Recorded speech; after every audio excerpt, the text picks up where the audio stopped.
This is not a path to citizenship. It's not a permanent fix. This is a temporary stopgap measure that lets us focus our resources wisely while giving a degree of relief and hope to talented, driven, patriotic young people. That was June 2012. The Deferred Action for Childhood Arrivals program, commonly known as DACA, was born through an Obama executive action to protect hundreds of thousands of young immigrants, sometimes known as dreamers, from deportation. For many of us, DACA changed our lives in so many ways. But it didn't last.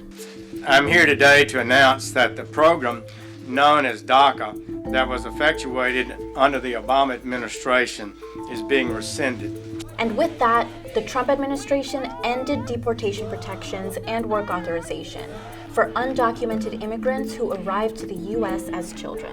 And it's been a battle ever since. No hate, no fear. Immigrants are welcome here. So how did we get to a point where the protection of hundreds of thousands of immigrants could be undone?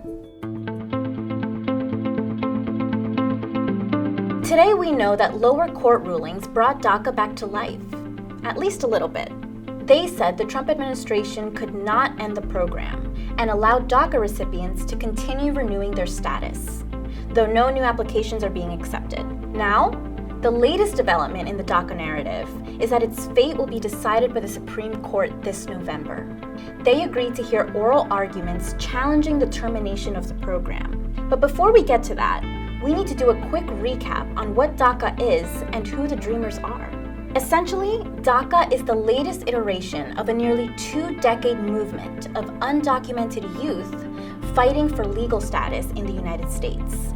This began in 2001 when a bill called the DREAM Act was first proposed in Congress, and it sought to provide a path to citizenship to a group of immigrants who entered the United States as children. Since they arrived as kids and arrived as undocumented with their parents, it is generally believed that under our law, we don't hold kids responsible for the actions of their parents.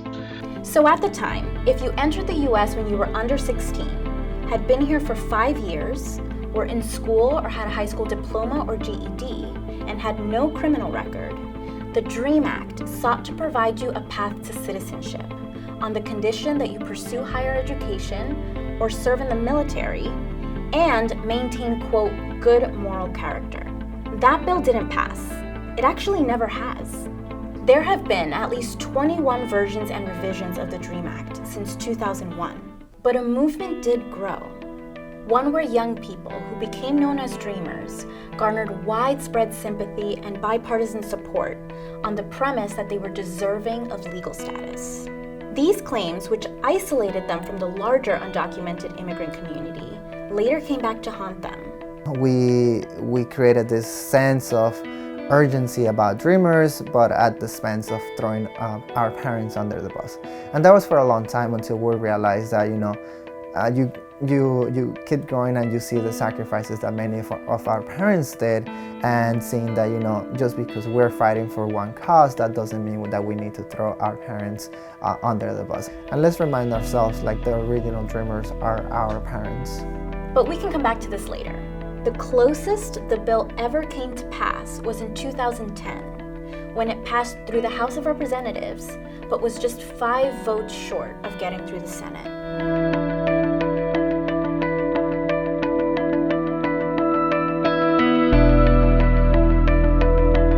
And here's where DACA comes in.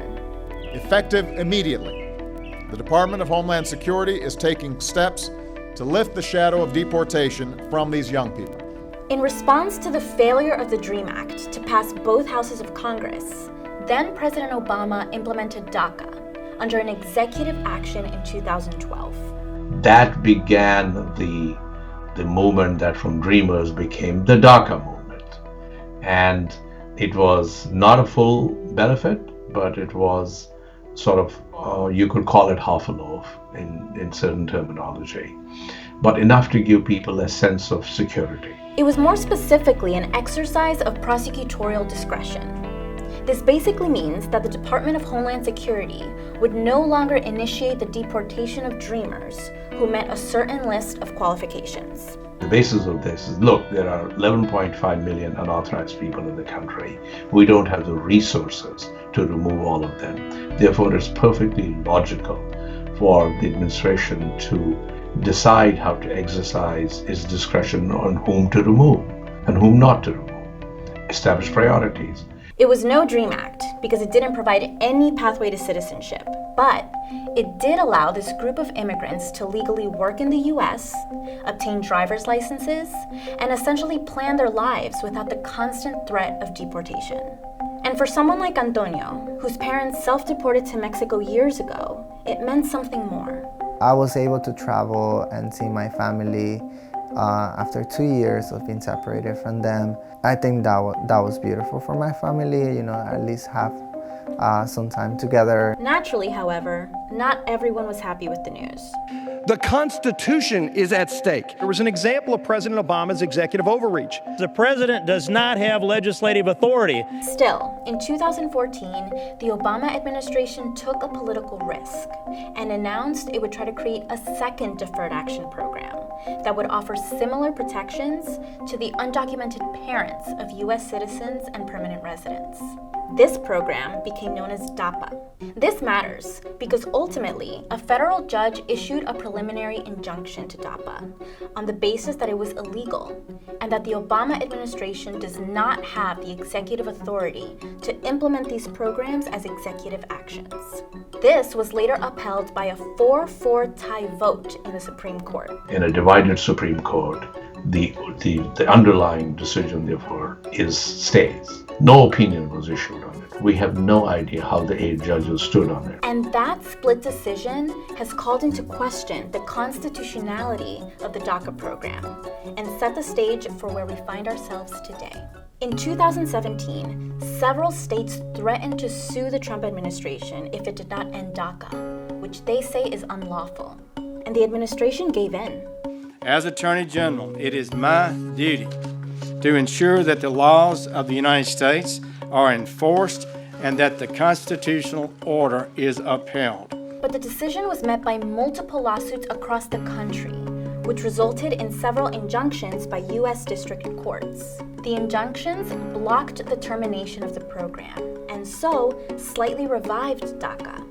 Antonio is among the plaintiffs on one of these lawsuits. Personally, for me to get involved in the lawsuit, it meant, that I was doing the right thing. I think I grew up, or I come from a family with a lot of values, and one of the values is, you always have to do the right thing. And for me, understanding that this was the right thing gave me that push for me to join the lawsuit. I have seen many injustices. I have seen my parents suffer a lot when they were here. So for me, it was like, let me do it for my community. Let me do it for my parents who sacrificed so much for me to be in this country. So this is the least I can do for my community. DACA recipients were allowed to continue to renew their status every 2 years, but new applications would no longer be accepted. But the government then petitioned the Supreme Court to review the cases even before appeals courts could weigh in. Although they initially put the petitions on hold, in June 2019, the Supreme Court agreed to hear 3 consolidated cases from New York, the District of Columbia, and California. And they'll tackle 2 questions. 1, whether the government's decision to end DACA can be reviewed by courts at all. And then, based on that, whether the decision is legal. DACA would be wound down, where renewals would no longer be accepted, and DACA would expire when your individual 2-year work permits expired. DACA wins completely. New applications will be accepted and renewals can continue. And something we didn't touch on is that they can reapply for advanced parole, which allows DACA recipients to travel outside the country. DACA can partially win, which means it would essentially stay as is. No new applications, but continued renewals. If he thinks that the votes are going other way on the legality, he may say, let's not have a divisive vote. let's really send it back to the Federal District Court. Nothing to be lost in the meantime. The kids remain protected, and let Congress deal with it. That's also a possibility. The decision won't actually be known until next year, between January and May of 2020. Only the hearings will take place in November.